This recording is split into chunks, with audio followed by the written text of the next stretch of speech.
Informação importante sobre Alex Arce, o centroavante paraguaio, está de saída do Equador e por lá afirmam que ele vem para o Brasil. O vídeo de hoje do canal do Nicola traz mais detalhes e fala também sobre Zubeldia. O técnico do São Paulo resolveu entrar em ação e conversou por telefone com Oscar e Wendel. Vou trazer bastidores dessas ligações. Preciso falar também sobre o Palmeiras. Leila Pereira deu uma dura no elenco e também em Anderson Barros, depois da derrota pro Fluminense, que culminou com o vice-campeonato brasileiro. Para completar, o Grêmio anunciando a saída de Renato Gaúcho, tem reviravolta no Cruzeiro, com a permanência de Fernando Diniz. Já o Vasco da Gama de olho em 2 jogadores do Botafogo, as últimas no mercado, bastidores, finanças e muito mais.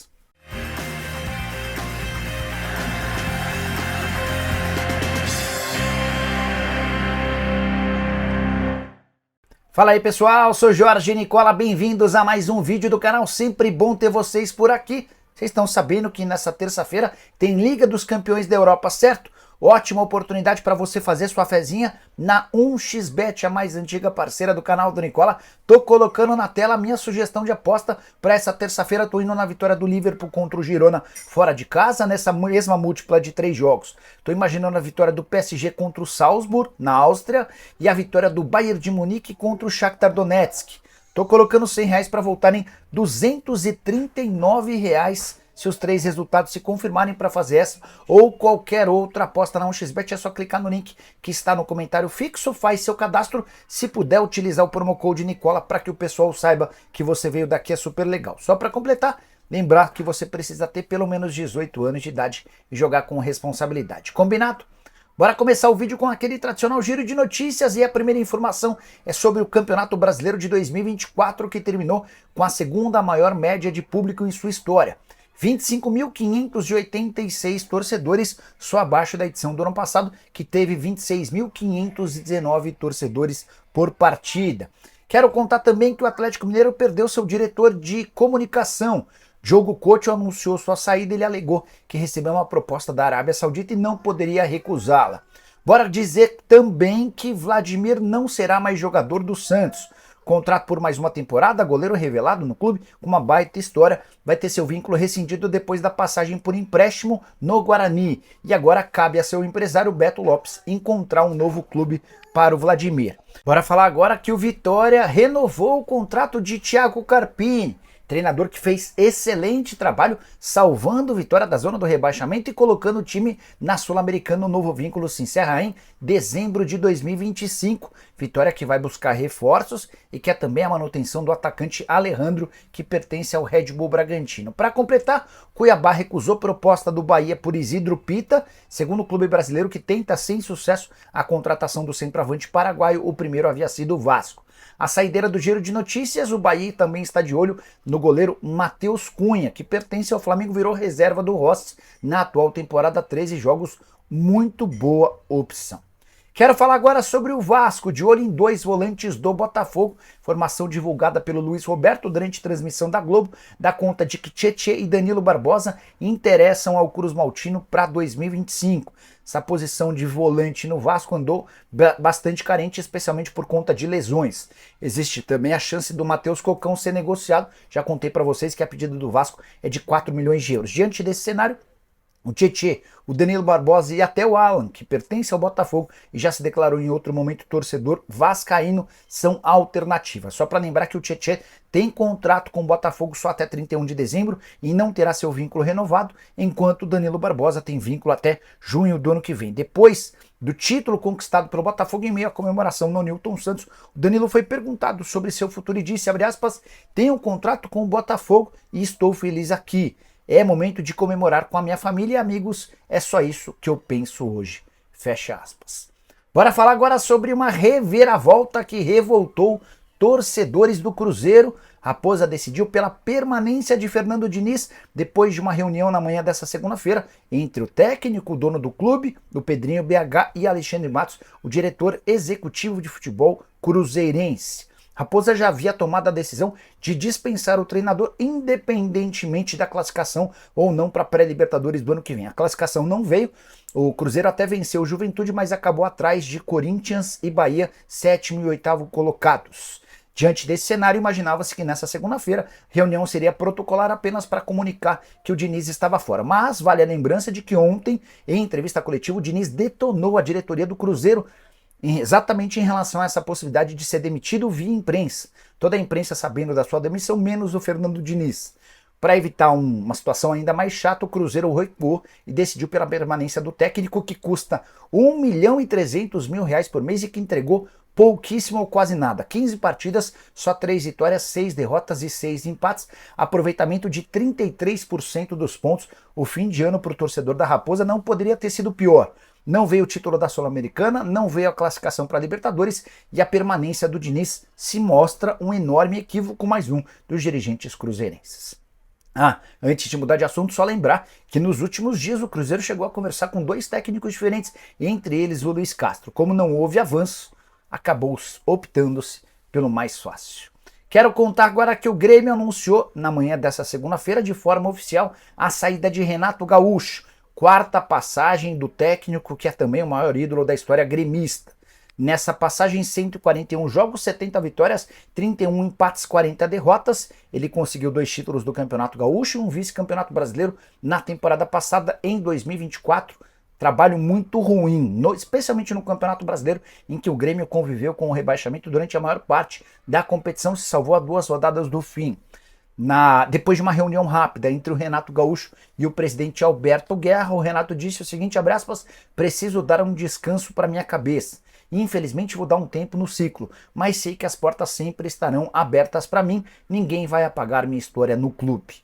O Grêmio busca um novo comandante e a bola da vez é Tite, que segue desempregado desde que foi demitido do Flamengo. Tite tem afirmado para pessoas próximas que daria preferência a propostas do exterior, resta saber se essas ofertas vão aparecer. Pedro Caixinha corre por fora como um plano B. Só para completar o noticiário do Grêmio, Luciano Feldins, que atualmente ocupa o cargo de vice-presidente de administração do Grêmio, deve assumir o lugar de Antônio Brum como vice-presidente de futebol para o próximo ano. Bora falar agora sobre o Flamengo. Está acontecendo durante todo o dia de hoje a votação para definir o novo presidente do Flamengo. E o pessoal da situação está bastante preocupado com o desfecho da apuração, a ponto de ter vazado um áudio do presidente Rodolfo Landim fazendo uma convocação em tom dramático.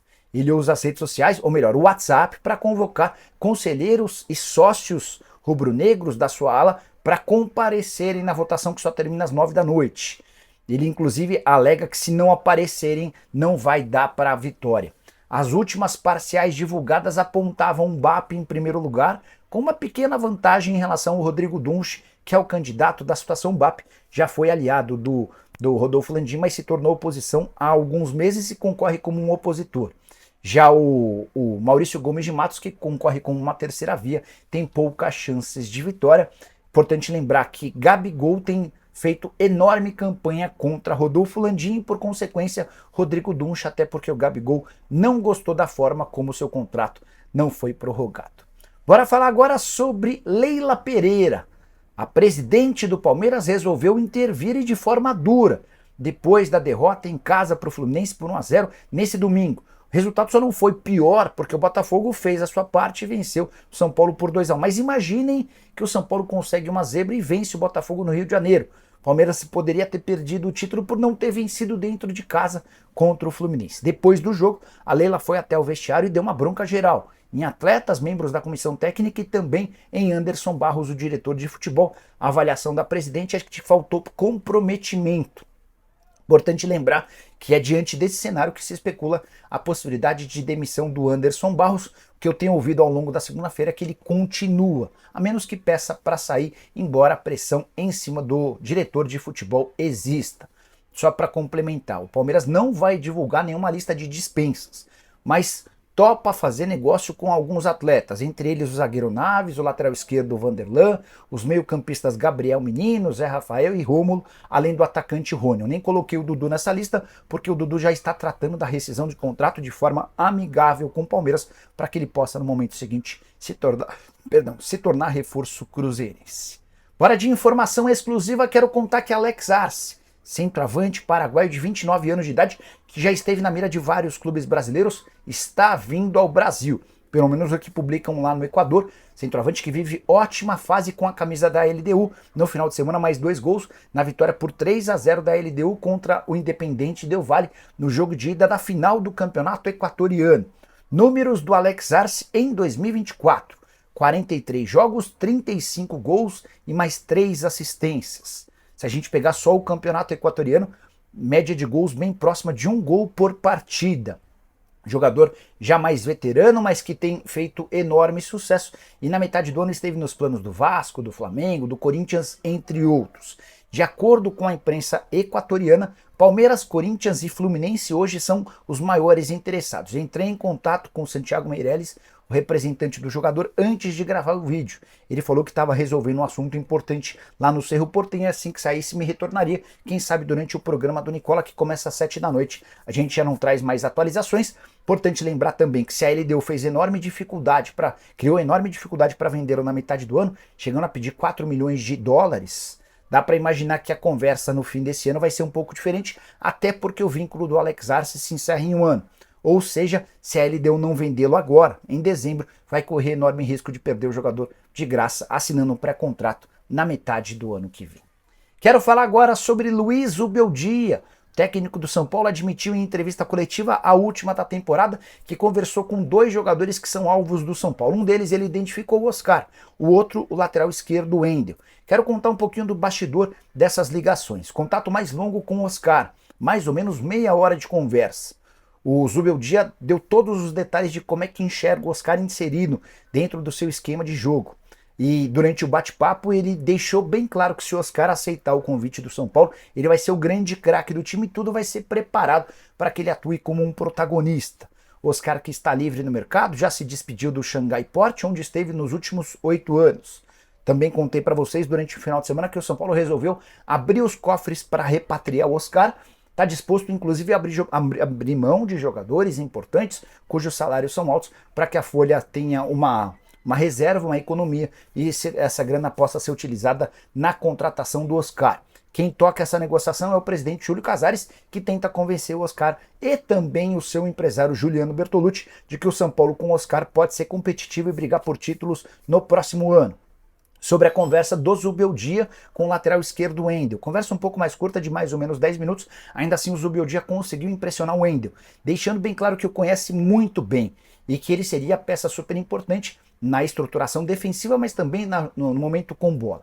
Tendência é que São Paulo e o Wendel avancem nas tratativas ao longo dos próximos dias. Só para completar em relação ao noticiário do São Paulo, o tricolor que está em busca de vendas. Já contei para vocês sobre o interesse de Ferreira, sobre o interesse do Bahia no Ferreira, mas também no Rodrigo Nestor, e outras negociações podem acontecer nos próximos dias. Curtiu o vídeo? Não esquece de deixar like, de se inscrever no canal. A gente se encontra mais tarde, 7 da noite. Tem programa do Nicola. Tchau!